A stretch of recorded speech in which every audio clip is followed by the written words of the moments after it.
Welcome back sa aking YouTube channel. Para sa mga first time lang po na manood, please click mo na yan, Jeremy's TV, Manila. Anyway guys, wala lang po ba ito, libre lang, tulong mo na lang din sa kapwa mo. Right? Thank you very much po. So topic natin ngayon po today's reflection, matuto sana tayong makiramdam sa mga mahal natin sa buhay, sa pamilya, kaibigan, at kapwa-tao. Natibo bang sa tingin mo kailangan na ng tulong, tulungan mo na. O kung ano man pinagdadaanan mo, ay damayin mo na.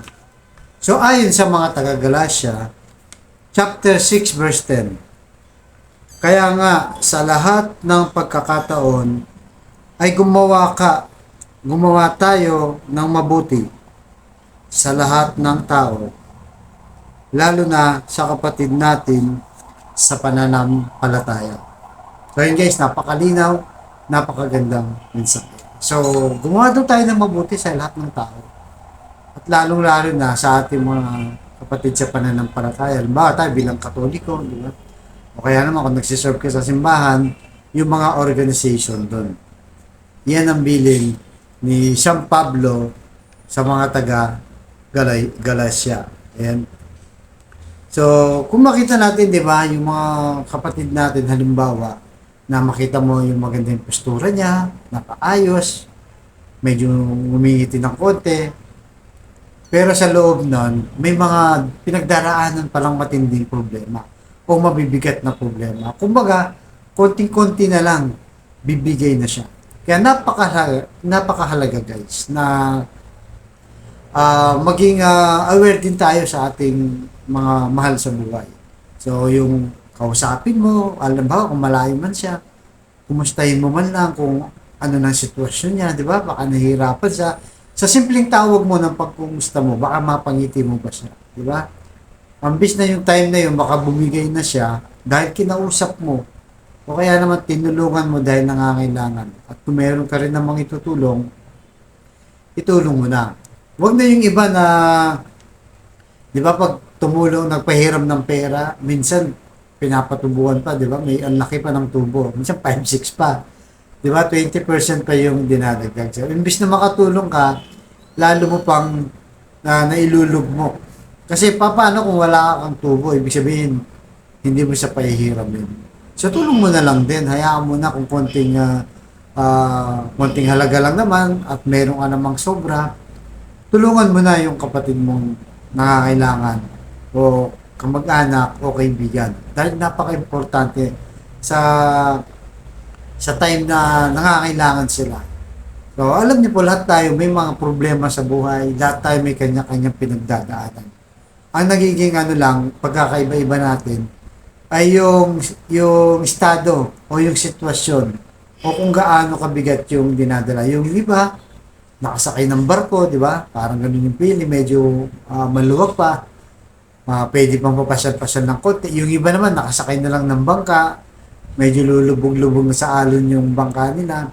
At meron namang iba na sa katig na lang nakakapit, dalawang kamay na lang. At malapit na silang bumigay at lumubog. At meron pinakamas worst pa, pinakamatindi. Yung styrofoam na lang ang hawak-hawak. Di ba? Nadaliri na lang nakahawak. Anytime, ay lulubog na sila. So, ganun ang problema natin. May mabibigat, may simple lang, may magaan, at merong sobrang bigat na akala mo pinakyaw na lahat ng problema. Di ba? Financial, emotional, lahat na yata ng problema sinaklaw na, kaya napakabigat ng dinadala. Kaya napaka-importante na bigyan natin pansin yun, lalo na sa ating mga kapatid, di ba? Mga kaibigan, na tulungan sila. Lalo na kung nakikita mo sa Facebook na talagang nangangailangan sila. Kung may sobra ka naman, why not, di ba? Itulong mo na yan, baka mapangiti mo pa yung kapamilya mo. Di ba? So, yung iba kasi talagang pagod na sila, wala na silang malapitan. At siyempre, pangaralan mo ng mabuting balita mas maganda, di ba?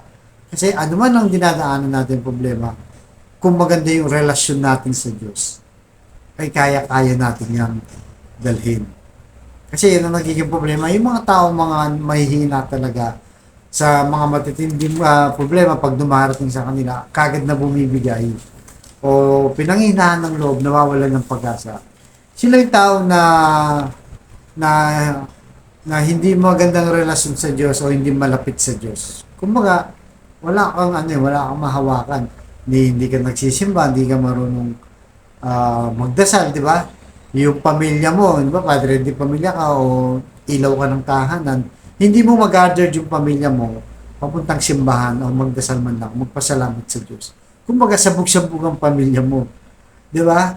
Kanya-kanya lang. Lilipas lang ang linggo, hindi mo maalala magsimba para magpasalamat kayo sa Diyos. Di ba? Na nakaraos kayo sa inyong araw-araw na buhay. Napaka-importante nyo kasi dahil po doon, nagiging solid ang pamilya o nagiging solid ang ang pakikipaglaban nyo sa lahat ng problema dahil ang pinangahawakan mo ay unang-una ay ang salita ng Diyos, yung pananampalataya mo. Kaya sabi nga, di ba, sa Galatia, na lalo na, sabi niya, sa kapatid natin sa pananampalataya. So, kasi may mga kapatid talaga tayong mahina sa pananampalataya. Kaya lalo nating dapat tulungan sila. Kaya every time na dumaranas sila ng mabuting problema, gumawa po tayo ng mabuti. Hindi man tayo perfecto, alam naman natin lahat yan. Kahit ako hindi naman ako perfecto, di ba? Wala pong perfecto sa atin. Pero kaya natin gawin lahat ng bagay na lalo na yung pagtulong, maging mabait sa kapwa kung kasama natin ng Diyos. Na siyang gumagabay sa atin, tumutulong sa atin. Kaya po ang ating ipagdasal na sana laging mabuti tayong tao. Na laging matulungin. Ano man ang mangyayari kahit ginawan tayo ng masama, tulungan pa rin natin. Lalo kung matagal na yung ginawang masama, di mo pa rin, move on ka na. Imbis na balikan mo yung nakaraan para banggitin sa kanya, di ba? Wag na, tulungan mo na lang lalo na kung nangangailangan. So tayo po manalangin. Panginoon Diyos, maraming salamat po sa araw nito. Patawarin niyo po sa aming mga kasalanan. Tulungan niyo po kami, Lord, na laging maging mabuting tao. Lalo na sa iyong katuruan na maging kaaway man yan o may galit sa iyo, tulungan niyo po kami na lalo pa maging mabuting tao. Sa kapatid ko nating nanonood ngayon sa vlog, lalo na sa may mga mabibigat na problema, emotionally, financially, at lalong-lalo yung physically. So, sabayan mo ko sa simpleng dasal na napaka-effective para matulungan ka sa iyong karamdaman. So, sabayan mo ko. Panginoon Diyos, maraming salamat po.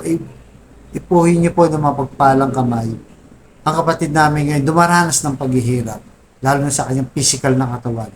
May taning na, Lord, sa buhay. Bedridden na po, Lord. Walang mahanap na trabaho. Ikaw sa buhay, Lord. I-bless niyo po at kung ano mang matinding karamdaman sa kanyang katawan, ipuhin niyo po, Lord, ang inyong mapagpalang kamay. Yakapin niyo, Lord. Pagalingin niyo po, Lord, para sa kanyang pamilya. Ganon din po sa mga pamilyang nagkawatak-watak na, nagkasira-sira na, pinaghiwalay na ng kanilang mga hindi pagkakaunawaan. Pagbikis-bikisin niyo po, Lord, ibalik ang dating magandang relasyon. Lalong-lalo na po, Lord, sa financial. I-bless niyo po mga kapatid namin ngayon. Lalong-lalo na, Lord, yung poorest of the poor na walang-wala, Lord, ultimong pagkain, pamasahe, panggastos sa mga anak, pambili ng gamot, Lord, lahat na po, Lord. I-bless niyo po ang kanilang hanap buhay sa punang kanyang pamilya. Tulungan niyo po, Lord, i-provide niyo po kanyang pangailangan. Ang lahat na ito hiniling namin sa matamis na pangalan ng ating Panginoon Jesus. Amen. To God all be the glory. Sa ngalan ng Ama, ng Anak, ng Jesus, Espiritu Santo. Amen. Thank you very much po.